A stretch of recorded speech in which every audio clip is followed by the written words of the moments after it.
তারা কেউ কেউ হাত পাখা দিয়ে বাতাস করছে। আপনি আওয়ামী লীগের সাথে সখ্যতা রাখবেন তাদের আমলে, হ্যাঁ, অন্তরে মুজিব প্রেম রাখবেন, আবার এই আমলে ফ্যাসিবাদ বিরোধী অবস্থানও নেবেন। তো এটা তো আসলে যে রাজনৈতিক পরকীয়ার মতো হয়ে যায়, কারণ এটা হচ্ছে রাজনৈতিক পরকীয়ার মতো। নিম্নকক্ষে পিয়ারের ব্যাপারে আমরা সবসময় বলেছি। আমি ছোট একটা উদাহরণ দেবো, বেশি সময় নেব না।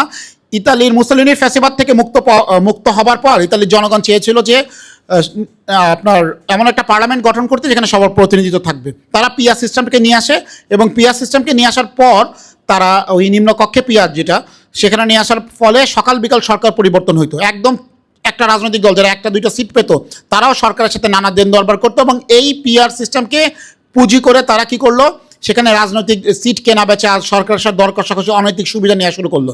এরপরে 1993 সালে সম্ভবত ইতালি এই সিস্টেম থেকে বের হয়ে এসে একটা মিক্স সিস্টেমের দিকে যাওয়া শুরু করে। সো নিম্নকক্ষে আমরা কখনোই পিআর চাই না।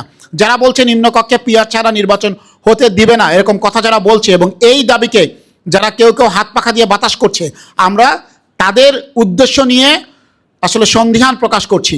কারণ এটা হচ্ছে রাজনৈতিক পরকীয়ার মতো। কেমন কেউ আপনি আওয়ামী লীগের সাথে সখ্যতা রাখবেন তাদের আমলে, হ্যাঁ, অন্তরে মুজিব প্রেম রাখবেন, আবার এই আমলে ফ্যাসিবাদ বিরোধী অবস্থানও নেবেন। তো এটা তো আসলে যে রাজনৈতিক পরকীয়ার মতো হয়ে যায়। হোয়াটএভার, আমরা কাউকে অসম্মান করে কথা বলতে চাই না। আমরা শুধু একটাই বলতে চাচ্ছি, যারা নিম্নকক্ষে পিয়ারের দাবিতে হাত পাখা দিয়ে বাতাস দিচ্ছে তাদের রাজনৈতিক উদ্দেশ্য সৎ না। তারা আসলে দেন দরবারে রাজনীতি করতে চায়, কেনাবেচা রাজনীতি করতে চায় এবং এটাতে তারা এর আগেও অভ্যস্ত ছিল। এখন নির্বাচনের পরিবেশকে ঘোলা করার জন্য কেউ কেউ এই কথা বলছে। আমরা এই দাবির সাথে, নিম্নকক্ষের পিয়ারের দাবির সাথে আমরা কোনোভাবেই একমত না। আর আপনি বলছেন শহীদের তালিকা, শহীদের তালিকা তো আসলে এটা রাষ্ট্র করবে। জুলাই ঘোষণাপত্রে শহীদের তালিকা উল্লেখ থাকতেই হবে, ব্যাপারটা এরকম না। মাননীয় প্রধান উপদেষ্টা হাজারেরও বেশি শহীদ এই কথাটা উল্লেখ করেছিলেন।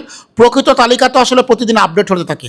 এটা হয়তো আরও একটু সময় লাগবে, সরকারের ব্যাপার সিদ্ধান্ত নেবে। তবে আমরা মনে করি যারা শহীদ হয়েছেন, যেই তালিকাটা এসেছে এটাই পূর্ণাঙ্গ তালিকা না। কারণ হাসিনার ফ্যাসিবাদী শক্তি যেভাবে হেলিকপ্টার থেকে গুলি করেছে, অনেক হয়তো অনেক অজানা থেকেও যেতে পারে। আমরা পুঙ্খানুপুঙ্খ একটা তালিকা চাই, সঠিক তালিকা চাই, এবং সেটার জন্য যদি সরকারকে সময় নিতে হয় সরকার সময় নেবে।